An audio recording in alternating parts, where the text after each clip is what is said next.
we just got out of seeing Deadpool and Wolverine, the third Deadpool movie, and the first one to, I guess, be canonical to the MCU. I don't know. I'm pretty sure they'll show up again. What did you think? I enjoyed it. It was funny. I liked it. You enjoy? I mean, I laughed a lot. I had a fun time. Yes. It's a fun movie. Very much. And it's a Deadpool movie, so you know you're gonna have a couple laughs. It has a little bit of everything, but I enjoyed it because it's very, Yeah. it was funny. Yes. Do you want to what your favorite joke was before we get real deep into it? My favorite joke. I told you which one was it because there were a few. I don't know. I don't think you told me. Oh, What? No. What was yours? My favorite was spoilers right now. We're gonna spoil this movie because this is a very spoilery movie. You gotta. Yeah. So there's a part where after he goes looking for a Wolverine, he brings one back, and he's talking to him, and he's like, "Welcome to the MCU. You're entering at kind of a low point." Yeah, I remember that part. Yeah. My joke. There were so many. I can't think of one right now, but it was funny. Yeah. You can't think of like one specific that stands out as like a favorite. I don't know. I think I told you, but now there's so much I wanted to remember, and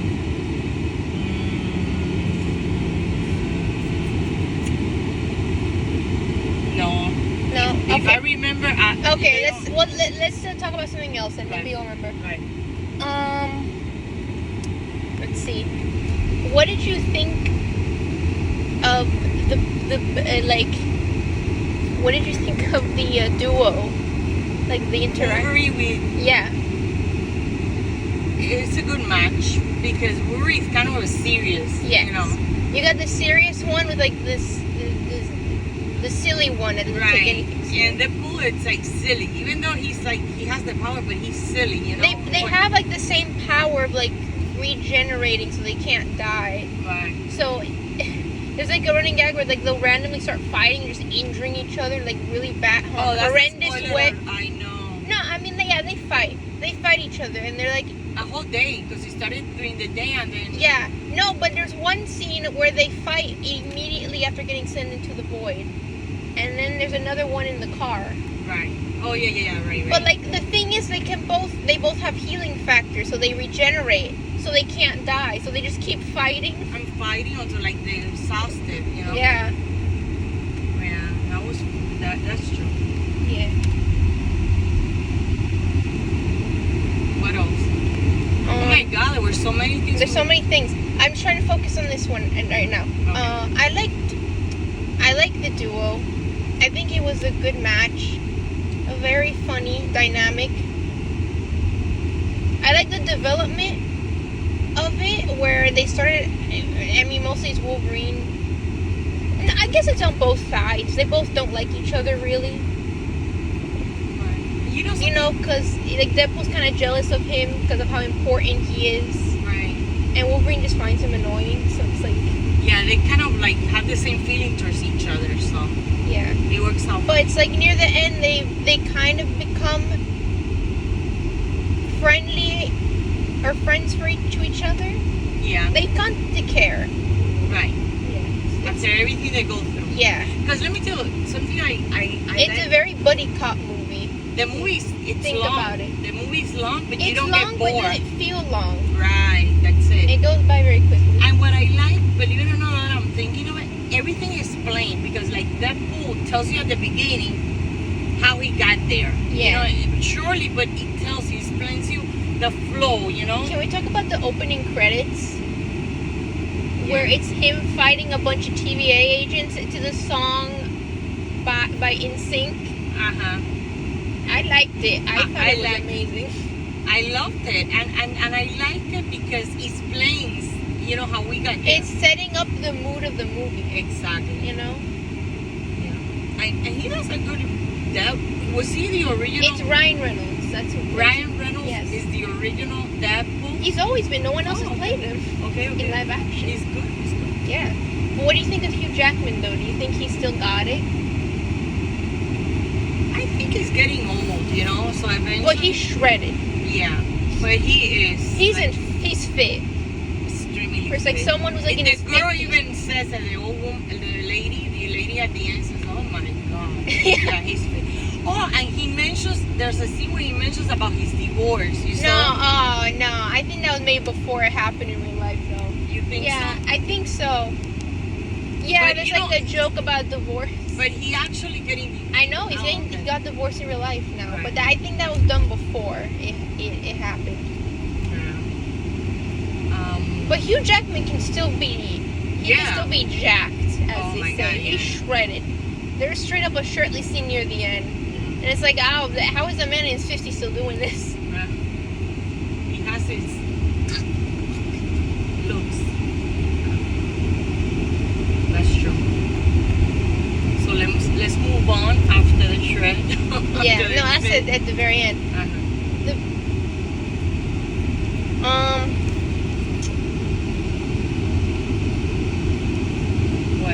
Where are you gonna go next? I don't know. What did you think of the villain, Cassandra Nova? I don't know.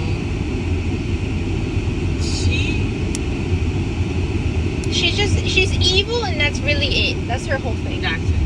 Yeah, that's all there is to it. Yeah, but it's like, does there need to be more?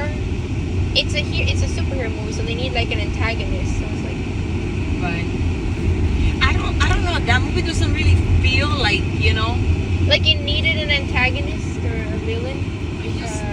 Yeah, because really the antagonist in that movie, it's Cassandra, but it's not like a major role. Don't you think? I mean, I think for when she was on screen, she did a good job being intimidating. Yeah.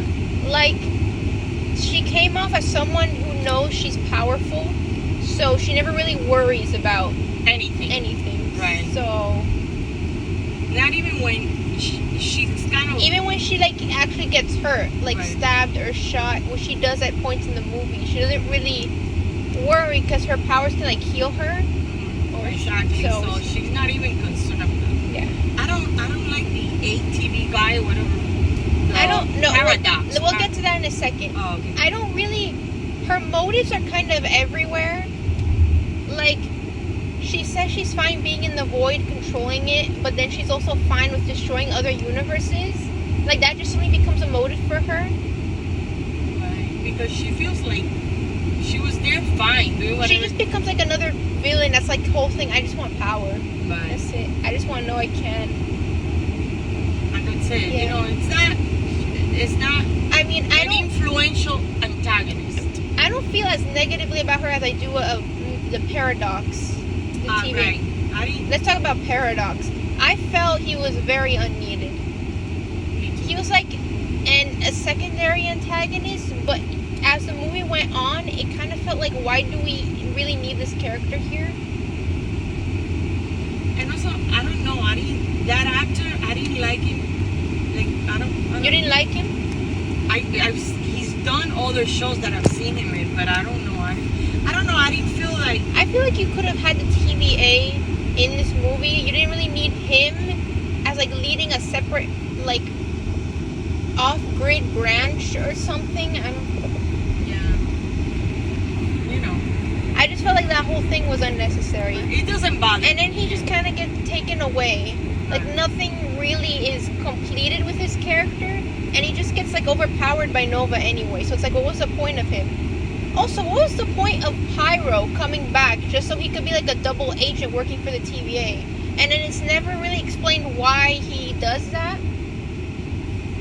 Right. Yeah, why is he a double agent?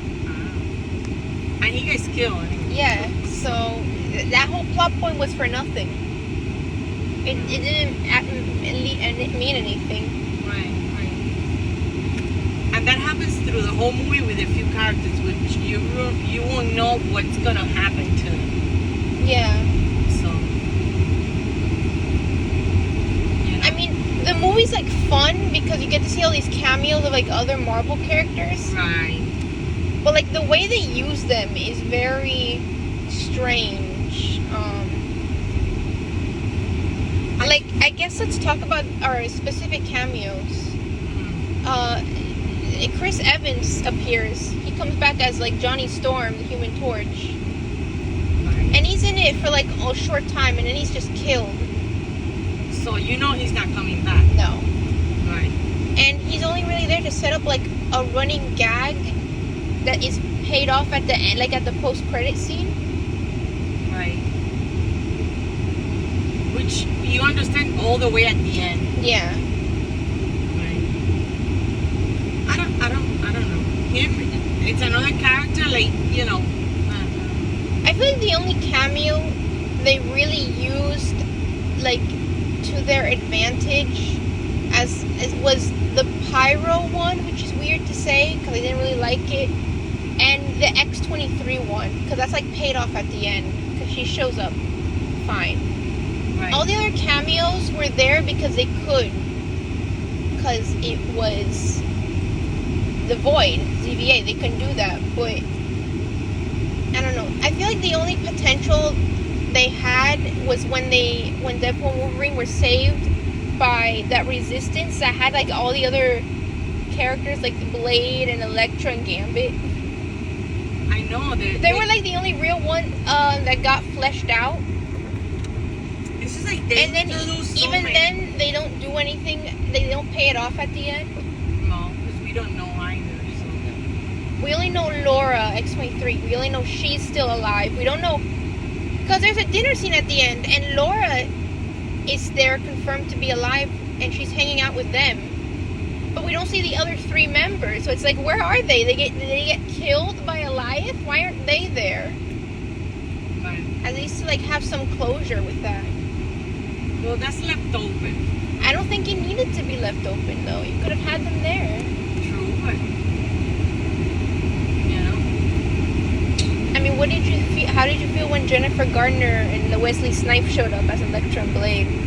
I go, oh my god, we're doing flashbacks. Yeah. We're doing flashbacks, you know. Yeah. But it's nice though, you know. I thought it was they nice. do a mix of. It was definitely a surprise. Right. Which was nice. Yeah. How did you feel about Channing Tatum as? I didn't like him in that character. No, you didn't like. I didn't like it either. That's like one of my favorite X-Men characters, and after like so many years, finally getting him in like live action again, and again it's terrible. I don't think it's good match. But I think that was the joke. Like they acknowledge he's bad. Okay. He's not good because they make fun of his accent. Right. So maybe that was the intention. I don't know. Yeah. But I didn't like him in that character. I mean, I understand why they chose Channing Tatum because he was going to have like his own movie, but then it got canceled. And I'm just like, I see why it got canceled. You're not good if you're not gonna fit. I'm sorry. No. I mean, I don't know if it's like just Channing Tatum, how he looks doesn't fit the character or the costume, but Channing Tatum, when I saw him in the Gambit outfit, I didn't feel like this is an actor playing the character. I felt like this is someone who is a fan doing cosplay or like going out for Halloween. It did not feel right. Yeah. It didn't feel correct. Yeah. And the outfit also wasn't like, I don't know. I mean, I wasn't familiar with the character as well. Remember when we were starting to do this, I told you I'm not too familiar with. No, I know. But and I'm not familiar. I didn't like him in that.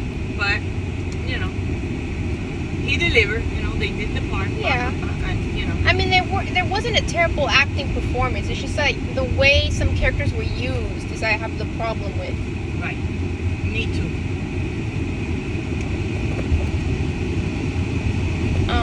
I'm disappointed the way they use a TVA because you could have used a TVA, but I don't think you need a Paradox. I'm also disappointed they didn't really use more Loki references. Like, they didn't bring back Owen Wilson for like a cameo. They brought back like the B-15, that random character that suddenly got more focus in season 2 for some reason. I feel like it would have been better if Owen Wilson just replaced it and he had the cameos as like, Maybe. Yeah. I don't know. know. I just feel like it would have made more sense than having a random de facto another evil de facto TVA person, like in the season 2 of Loki already had dealing with. So it's like, we're just doing that again. Right. What else? I guess let's go back to talking something we like. I liked Rob Delaney, his character Peter. Oh yeah, that was He cute. had like a really fun moment. He's like so excited to be a hero, and is like always supporting Deadpool to be a hero again at the beginning. Right. And he had like this really funny moment. That's when he come in the bicycle. On a bicycle, dressed up in his own Deadpool costume. I know. And he's the one who stuck. By the way, there's like a Endgame parody scene where a bunch of different Deadpool show up, and Wolverine and the original Deadpool fight them. And they only stop fighting because he shows up, and the other Deadpools are like, "Oh yeah, every Deadpool has a Peter." A Peter. And they like start crowding him and cheering for him. Right. That was funny. Yeah. Oh, see, that was a funny scene. That was funny. I like that. I like that scene. That was yeah, a nice that was moment. funny. Yeah, that was a good. You know, and something I noticed in all this movie, they talk about multiverse. Have you noticed? Yeah. No, it's also made fun in this movie. They brought up how multiverses we keep missing it again. Yeah. Right. So, you know. Yeah. There was like a weird moment. They keep making fun of Hondas for some. Oh yes. For the Honda. There was like a lot of car Odyssey. placement in this Honda movie. Odyssey. I know. But that you're gonna have to see it too. It's like there's like one scene that feels like a car commercial. The way it's shot. Yeah, that's true. What did you think of Dogpool? Oh my god. Weird dog. He seems like a mix of a lot of dogs with a long tongue. Yeah. But it's like weird, well, rare, weird, but cute. I don't know. It's like so weird that it goes back to being cute. Cute. Yeah. Right. You don't know how to feel about it. Right. Then you grow into it. Yeah. And I love how every Deadpool loves the dog. Like, they're like having a shootout in one scene, and they only stop when Wolverine holds up the dog, and everyone's like, ceasefire! They don't want to hurt the dog. So I guess they all have a dog. Or they just all care about that one dog. Oh, that one dog. Right. Yeah.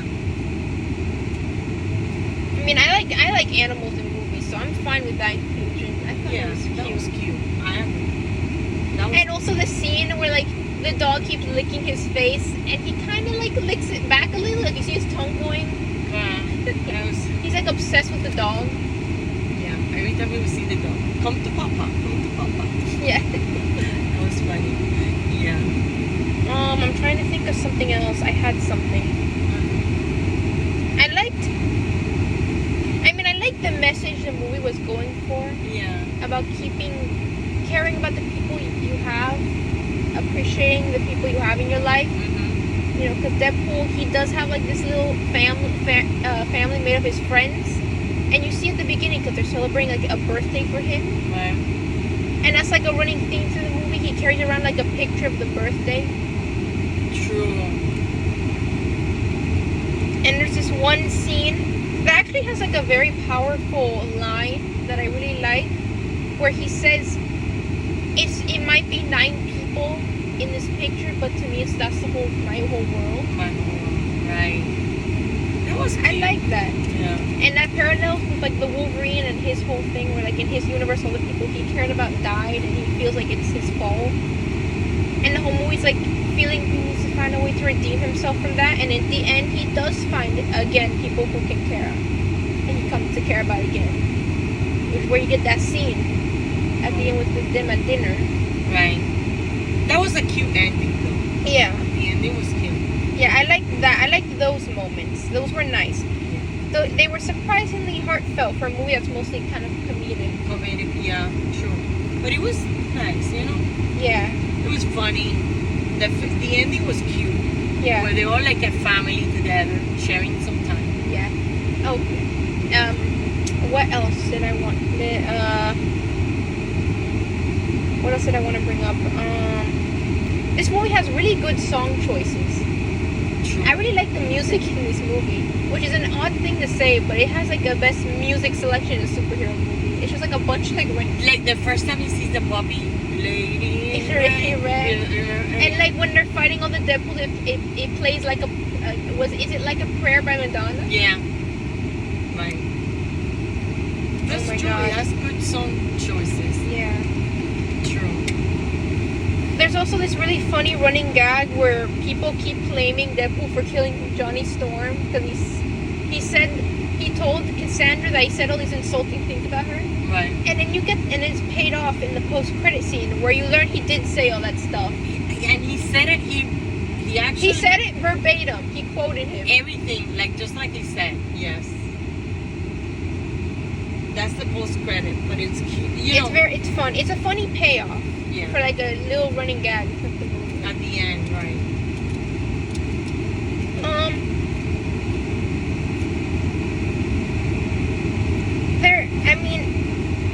It's clearly a movie having fun. It doesn't really use a lot of logic. Like, there's also a joke. Like, this is clearly supposed to be getting all the cameos that they can in one movie. Like, there's a cameo by Jon Favreau at the very beginning because Deadpool's trying to be a part of the Avengers, and it's on Earth 616, which we know isn't his main universe. But I had like a weird. I mean, this might be a nitpick, but it's like, how is he there already? He doesn't have TVA portal magic yet, so how did he get there? Right. Well, I know it's like a gag, but when you think about it, it's like, wait, how is this happening at this point? Right. Like, it's meant to set up the main conflict in the movie where Deadpool doesn't feel like he's needed. Like his midlife crisis, but it's like, wait, how is this gag working right now? How is he in Earth 616? But we know his universe is a different one entirely. If he doesn't have TVA connections yet. There's a lot of little things you could pick on, but Yeah, I mean, there's a lot of little nitpicks you can make for this kind of movie since it is like multiverse traveling kind of stuff. But at the end of the day, I think it's still a fun movie. It's entertaining, it's funny, so you could see it. Yeah. And it's a Deadpool Wolverine team up movie, so like, what more could you want, right? Right. I guess that's enough rambling. You want to rate this movie? Yeah. Okay. I'm gonna give it a 7 out of 10. Oh my God, I was gonna give Were it you a gonna give 7. it? You I too? swear to God, I'm here thinking a 7 for it. Yes, I'm gonna give it a 7 Okay. because there's a lot of little things that. Because it's a fun movie. It is fun. There are comedic moments. Yes. And good character moments. But when you think about it, there are like gaps and plot holes you can point out that are kind of like, how is that possible? Exactly. But it doesn't completely ruin the movie. No. Also, I hate Paradox. He was not needed. No, exactly. That's my thought. Yes. So a 7 for me. It's like my summary is there's plot holes, gaps that don't make jokes that are kind of there but don't really make sense. But a majority of them are funny.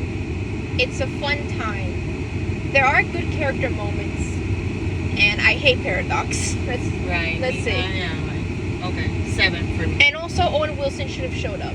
Oh, right. You told me about that. Yeah. Owen Wilson would have made more sense as a cameo in this movie. Agreed. Because this is canonically supposed to take place after Loki season 2. So I guess that's it. We're both 7 out of 10. We recommend you still see it. It's a fun time. Alright, I guess that's it for our thoughts on Deadpool Wolverine. Comment below what you thought of the movie. If you liked it or didn't. What opinions do you have? Please like and subscribe. This has been Just Some Fangirl, and we are out.